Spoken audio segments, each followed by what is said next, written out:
Hello Libra, Sun, Moon Rising, and Venus signs. Kamusta kayo?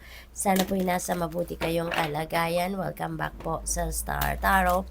Kung bago kayo rito, welcome din kayo. Thank you sa inyong support. I truly appreciate it. God bless you all. Libra, pasensya na po kayo sa boses ko ha. Grabe po ang sipon at ubo ko sa ngayon. Take time to breathe. Kailangan ninyo magpahinga. Kailangan nyo din ng time to breathe. Mag-step back muna kayo ng kahit saglit lang sa kung ano man ang inyong mga pinagkakaabalahan para kayo makapag-replenish ng lost energy ninyo, para nang kayo din ay makapagpahinga, makapagnilay-nilay, makapag-re-evaluate din kayo ng mga nangyayari sa buhay ninyo. Yung ganun ba? No? What else? We have the miracle of forgiveness, Archangel Jeremiah. Ayan, thank you Jeremiah for helping me understand the process of forgiveness. This is beautiful kasi nag-expand yung puso ninyo, no? Namamayani yung pag-ibig, pagmamahal, compassion sa puso ninyo. Kaya bukas na ang puso ninyo para sa pagpapatawad, no? At maganda rin ito so that you can also move on with your life. Kasi 'di ba pag nagpapatawad tayo, we're not doing it for them, 'di ba? But we are doing it for ourselves kasi gusto na nating mag-move on, gusto na nating makaalis sa bigat ng kalooban natin, bigat na dulot ng kung ano man na nangyari dito, no? Kaya this is a good decision on your side, Libra, no? Na pagaanin na yung buhay ninyo. Magsimula na kayo ng bagong chapter, buhay. Healthy choices, isa na yan, ano? Isa na yan sa mga masasabi nating healthy choice, no? Na alisin na yung clutter sa puso ninyo, sa buhay ninyo. Mag-move on na kayo sa buhay para maging masaya na kayo, para maging healthy na kayong muli, no? Live a healthy life. So, what else? We have, you are protected, Archangel Michael, no? Nagpaparamdam sa inyo sa reading na to. Sinasabi niya sa iyo na you are protected, kaya wala kang dapat na ipag-alala. At ang prayer na pwede mong i-pray dito if you would like to is, thank you Michael for surrounding me with your protective light.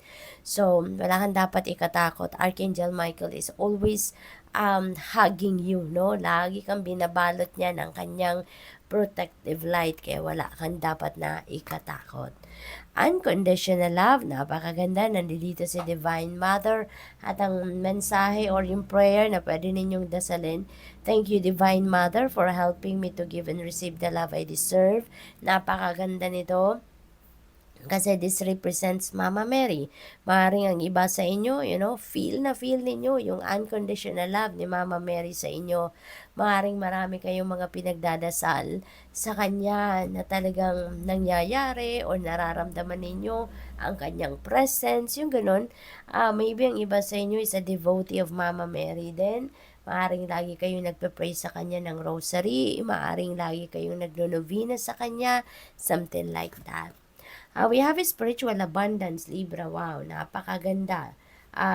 Sabi dito, thank you angels for blessing me with infinite abundance. Napakaganda, 'di ba? Abundance na infinite pa.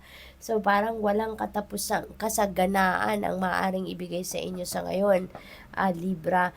Nakikita ninyo yung kamay ng angel, no? Talagang gold coins, kumikinang, at parang binibigay sa inyo. So maaaring ganon ang ganap sa buhay ninyo, Libra. Merong parating na abundance of money, no? This is abundance of money, at saka ang ganda kasi this is infinite, walang katapusan, tuloy-tuloy ang pasok ng abundance sa buhay ninyo, which is really beautiful. Spiritual support, dear angels, I allow you to support me as I grow to become more spiritually aware. So siguro nasa spiritual journey kayo sa ngayon, spiritual awakening. Maring ang iba sa inyo, focus ninyo ngayon ang spiritual growth and spiritual development.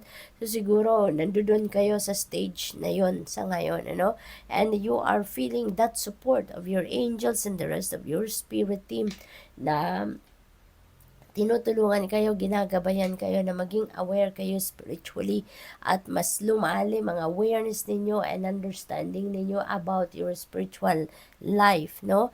Yung ganon. So, good luck. We have peace and harmony.